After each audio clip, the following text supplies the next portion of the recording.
রে বেলাল, এটা কেমন জুলুম! কতদিন হলো তোমার কণ্ঠের আজান শুনি না।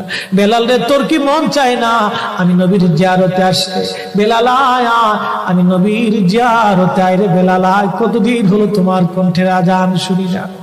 স্বপ্ন যখন নবীজি দেখাইছে, এ মুসলমান, হযরত বেলাল সুদূর সিরিয়ার দামেস্ক থেকে পাগলের মতো দৌড়াইলেন, পাগলের মতো ছুটে আসলেন। যখন মদিনাতে আসলেন তখন তাহাজ্জুদের সময় চলতেছিল। তাহাজ্জুদের সময় চলার সময় হযরত বেলাল রাদিয়াল্লাহু আনহু কাঠের জালি দিয়ে তখন রওজা শরীফ ঘিরে রাখা ছিল। ওই জালির পাশে বসে বসে জালির সঙ্গে মাথা ঠেকাইয়া নবীর পাগল বসে বসে গুনগুন গুনগুন করে কাঁদে আর বলে, হুজুর আপনি আসতে বলেছিলেন, গোলাম এসে হাজির হয়েছে।